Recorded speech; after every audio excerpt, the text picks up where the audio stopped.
Okay guys, I promised you a very unimpressive video, and a very unimpressive video I shall provide. So I guess what's happening is that a few of you are confused about the formatting of a correcting entry, but then also why you might debit or credit accounts that we have never debited or credited. So I'm going to use the notes that I already posted so that I'm being consistent. That way I can provide more of an explanation, but you still have those resources to look at instead of me providing a brand new resource that you'll have to struggle to try to copy. So when I first started off, I let you know that a correcting entry is kind of a different kind of journal entry. So it's something that we have to do after, after we have already journalized and posted a mistake and we discover it later. So if you think about it, right, that mistake was put into a journal, and then that mistake made its way into an account, and now those accounts might have balances that are wrong. So we can't just erase something because it has multiple layers of effect, right? It's in the journal, it's in the ledger, it might now be in financial statements. So we have to do an entry that will fix and remedy all of those things that may have gone wrong, okay? So the rules that we've kind of been following in class might be a little bit altered. So I gave you this first example. I said, okay, so what if one part of the entry is wrong? So you realize that when equipment was purchased for $100 in cash, rent expense was debited and cash was credited instead, okay?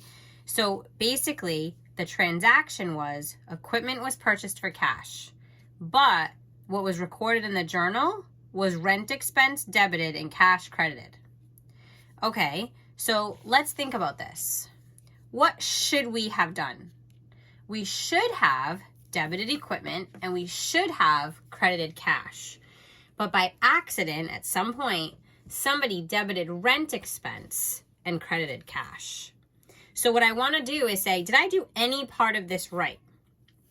And I did, right? So if I look at it, cash was supposed to be credited and cash was credited. So I can actually just ignore that because that is exactly where it should be. However, I have this amount in rent expense that should not be there. So what I want to do is reverse the part that I did wrong. Okay, so if I credit rent expense now, even though, as some of you said to me, wait a minute, Miss P, you said we weren't going to credit expenses. You might remember me saying, we aren't going to credit expenses until I teach you this funky kind of thing. So there's a couple funky kind of things, and this is one of them. So we're going to have to credit rent expense to set rent expense back where it should be, right? If I credit $100 here, rent expense will now be $0, like it should have been. It never should have been touched. And equipment was supposed to be debited, and I didn't. So I have to do that.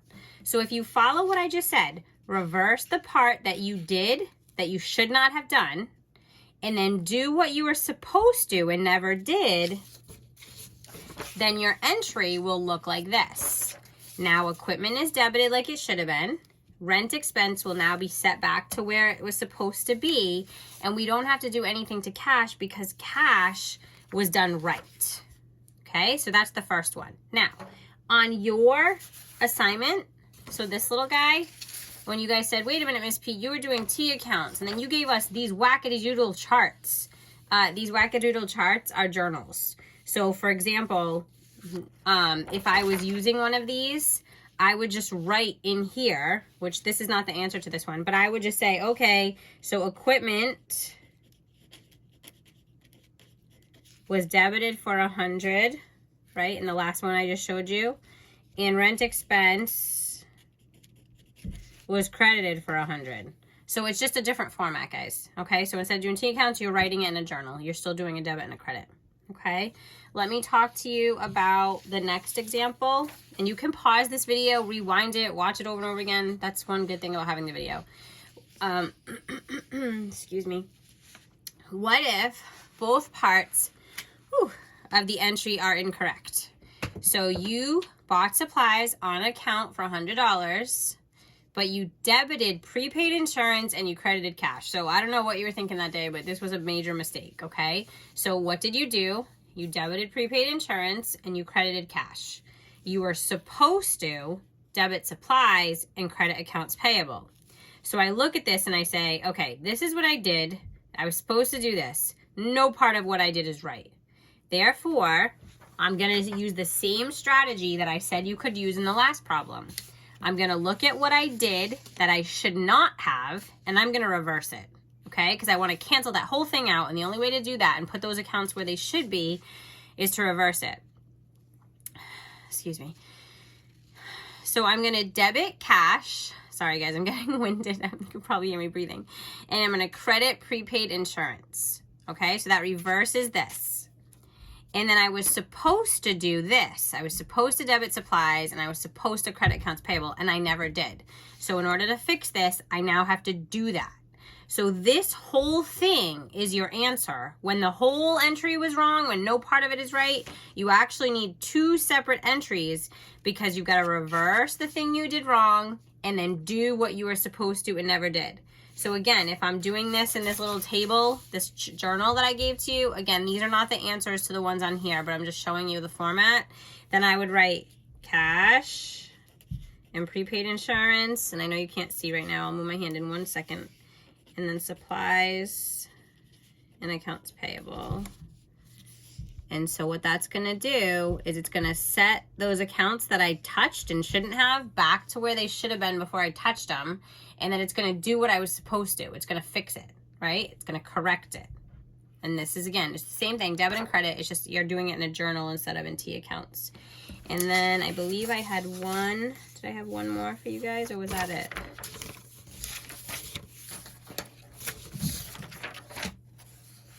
Oh, I'm disorganized. Sorry, guys. Okay, so I think my printer might have run out on me, but there was one more. So, oh, here it is. Example number 3. Sorry.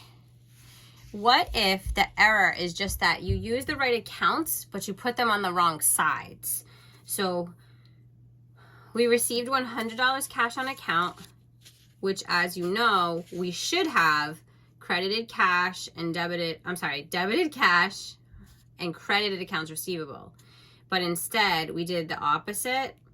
So if you use that same strategy that I said over and over again, look at what you did that you weren't supposed to do and reverse it. So I'm going to do that. And then do what you were supposed to. And so I do. But then when you look at that, you say, well, wait a minute, Miss P, you just did the same thing 2 times. And that is true. So my best answer would be debit cash and credit accounts receivable, but for $200. So why on earth is that? If you move an account in the opposite direction, right? So let's imagine for a second that like this is where cash is, okay? Right now, this is the dollar amount, whatever that is at that line. And we were supposed to show that we received 100, right? So we were supposed to show cash going up by 100, right? That's what we were supposed to do. But when we did this entry, we actually brought it down by 100. So if cash is now down here, but it was supposed to be over here, doesn't it make sense that our answer would be to move it 1, 2? It has to move it double because we brought it in the wrong direction, okay? So if you wrote this, I wouldn't say this was wrong. I wouldn't look at this and go, oh, it's wrong because you gave me 2. But this is the best way to present your answer, okay? So hopefully this video helps. Like I said, you might have to watch it multiple times, but you can pause it, you can talk about it, and then use those examples to help you with that thought process to do the ones in the packet. And remember what I said. Think about what you did. Think about what you should have done. Reverse what you did wrong, and then do what you were supposed to that you never did. All right? Bye, guys.